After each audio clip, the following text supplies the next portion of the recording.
ಕಾಂಗ್ರೆಸ್ ನಾಯಕರಿಗೆ ಕಾಂಗ್ರೆಸ್ ಕಾಕ್ರೋಚ್ ಪಾರ್ಟಿಗೆ ಕಾಂಗ್ರೆಸ್ ನಾಯಕರಿಗೆ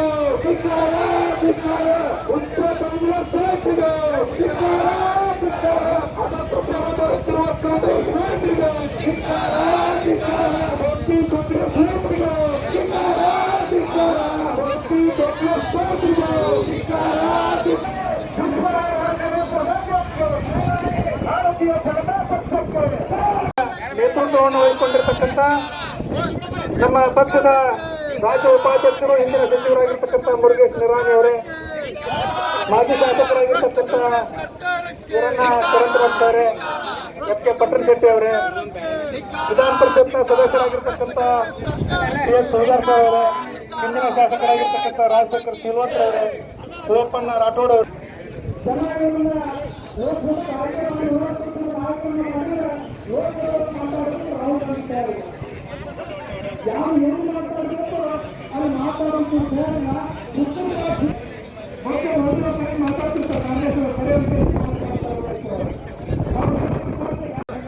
ಪಿ ಎಸ್ ಪೂಜಾರಿ ಸಾಹೇಬರು ಕೂಡ ಸ್ವಾಗತವನ್ನು ಕೋರ್ತಾ ಇದ್ದೀನಿ.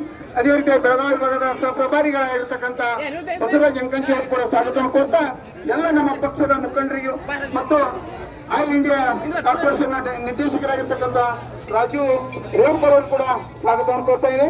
ಅದಕ್ಕೆ ಎಲ್ಲ ನಮ್ಮ ಪಕ್ಷದ ಮುಖಂಡರಿಗೂ ತಾಯಂದ್ರಿಗೂ ಸ್ವಾಗತವನ್ನು ಕೋರ್ತಾ ನಮ್ಮೆಲ್ಲರನ್ನು ಉದ್ದೇಶಿಸಿ ಜಿಲ್ಲಾಧ್ಯಕ್ಷರಾಗಿರ್ತಕ್ಕಂಥ ಶ್ಯಾಮಗೌಡ ಪಾಟೀಲ್ ಅವರು ಮಾತಾಡಬೇಕಂತ ವಿನಂತಿಸ್ತಾ ಇದ್ದೀನಿ.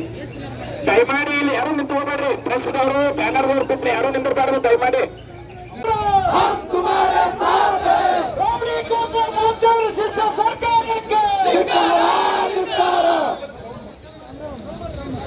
ಜಿಲ್ಲಾಧ್ಯಕ್ಷರು ಮಾತಾಡ್ತಾರೆ. ಎಲ್ಲರೂ ಸರ್ಕಾರ ಮಾಡಬೇಕು, ಅಲ್ಲಿ ಸರ್ಕಾರದಲ್ಲಿ ರೌಂಡ್ ಮಾಡಿ ಮಾತಾಡ್ತಾರೆ. ರಸ್ತಾರೋಪ ಮಾಡಬೇಕು, ಎಲ್ಲ ಸರ್ಕಾರದಲ್ಲಿ ರೌಂಡ್ ಮಾಡಬೇಕು.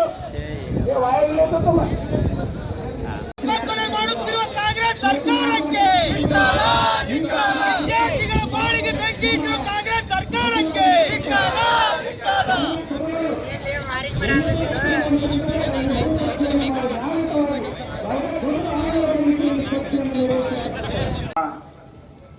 ದಿಲ್ಲಿಯಲ್ಲಿ ಮಾಡ್ತಾ ಇರೋದನ್ನ ನೀವು ಮಾಧ್ಯಮದ ಮುಖಾಂತರ, ಟಿವಿ ಮಾಧ್ಯಮದ ಮುಖಾಂತರ ನೋಡ್ತಾ ಇದ್ದೀರಿ.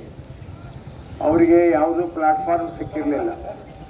ಹಲವಾರು ಸಾರಿ ಇಂಥ ಕೆಲಸ ಕಾರ್ಯಗಳನ್ನು ಮಾಡಿ ಕೈ ಸುಟ್ಟುಕೊಂಡಂಥ ಅರೆಬೆರೆ ಬೆಂದಂಥ ವಿರೋಧ ಪಕ್ಷದ ನಾಯಕ ರಾಹುಲ್ ಗಾಂಧಿ ಈ ಒಂದು ಉದ್ದಟತನದ ಕೆಲಸಕ್ಕೆ ಕೈ ಹಾಕಿದ್ದಾರೆ. ಕಾಕ್ರೋಚ್ ಪಾರ್ಟಿಯವರಿಗೆ ಉಪವಾಸ ಸತ್ಯಾಗ್ರಹ ಮಾಡೋದಿಲ್ಲ ಅಂಥೇಳಿ ವಾಂಗ್ಚೋಕ್ ಅವ್ರನ್ನ ಲಡಾಖ್ನಿಂದ ಕರ್ಕೊಂಡು ಬಂದರು.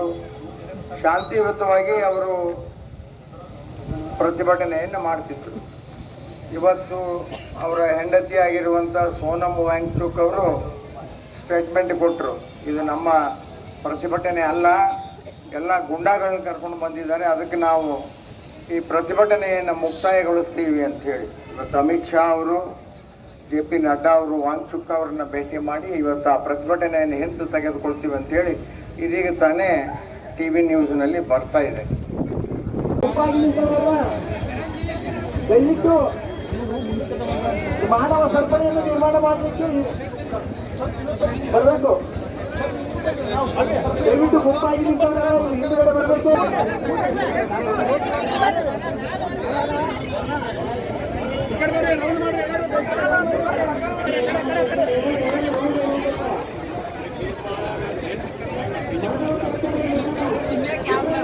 ಇರ್ತಕ್ಕಂಥ ಮಾತನ್ನ ಆ ಹೋರಾಟದಲ್ಲಿ ಮುಂಚೂಣಿಯಲ್ಲಿ ಇರ್ತಕ್ಕಂಥವ್ರು ಹೇಳ್ತಾರಂದ್ರೆ ಈ ಹೋರಾಟದ ಉದ್ದೇಶ ಏನಿರ್ಬೋದು ಅಂತಕ್ಕಂಥದ್ದು ಎಲ್ಲರಿಗೂ ಗೊತ್ತಿದೆ. ಆದ್ರಿಂದ ಈ ಹೋರಾಟವನ್ನ ಖಂಡಿಸ್ತೀವಿ. ಇವರು ಕಾಂಗ್ರೆಸ್ನವ್ರಿಗೆ ಯಾವುದೇ ರೀತಿಯ ನಾಚಿಕೆ ಮಾನ ಮರ್ಯಾದೆ ಇಲ್ಲ. ಇವರು ನಮ್ಮ ಡಿ ಕೆ ಶಿವಕುಮಾರ್ ಅವರು ಅಲ್ಲಿ ಹೋರಾಟಕ್ಕೆ ಹೋಗಿದ್ದಾರೆ. ಇವ್ರಿಗೆ ಕೇಳಕ್ ಕಳಿಸ್ತೀನಿ ನಾನು.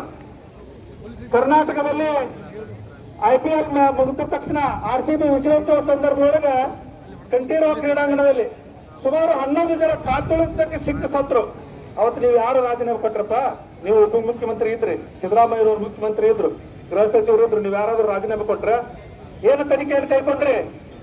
ಯಾವುದೇ ರೀತಿಯ ತನಿಖೆಯನ್ನು ಮಾಡಲಾರ್ದೇನೆ ಸುಮ್ಮನೆ ವಿನಾಕಾರಣ ಕಾಲಹರಣವನ್ನು ಮಾಡಿ ಸಮಯವನ್ನು ವ್ಯರ್ಥ ಮಾಡಿದ್ರಿ. ಇವತ್ತು ನಿಮಗೆ ಯಾವ ಅರ್ಹತೆ ಇದೆ ಇದನ್ನು ಕೇಳಲಿಕ್ಕೆ? ಆದ್ರಿಂದ ನಿಮಗೆ ಹೇಳಲಿಕ್ಕೆ ಬಯಸ್ತೇನೆ, ಇವತ್ತು ಕರ್ನಾಟಕದೊಳಗೆ KPSC ಬಗ್ಗೆ ಎಷ್ಟು ಜನ ಮಾತಾಡ್ತಾ ಇದ್ದಾರೆ, ಎಷ್ಟು ಅಕ್ರಮಗಳು ನಡೆದಿದ್ದಾವೆ, ಅದರ ಬಗ್ಗೆ ಒಂದು ಮಾತನ್ನು ಸರಿ ಮಾಡತಕ್ಕಂತ ಮಾತನ್ನ ತಾವು ಮಾತಾಡ್ತಾ ಇಲ್ಲ. ಆ ನಿಮ್ಮಂತವ್ರ ಕಡೆಯಿಂದ ನಾವು ಬುದ್ಧಿ ಮಾತನ್ನ ಹೇಳಿಸಿಕೊಳ್ಳುವಂತ ಸ್ಥಿತಿಯೊಳಗ ಕೇಂದ್ರ ಸರ್ಕಾರ ಇಲ್ಲ. ನರೇಂದ್ರ ಮೋದಿ ಅವರು ಸಮರ್ಥರಿದ್ದಾರೆ, ಸಮರ್ಥವಾಗಿ ಕಾರ್ಯವನ್ನು ಮಾಡ್ತಾ ಇದ್ದಾರೆ. ತಪ್ಪಿತಸ್ಥರನ್ನ ಬಿಡುವಂತ ಮಾತೇ ಇಲ್ಲ.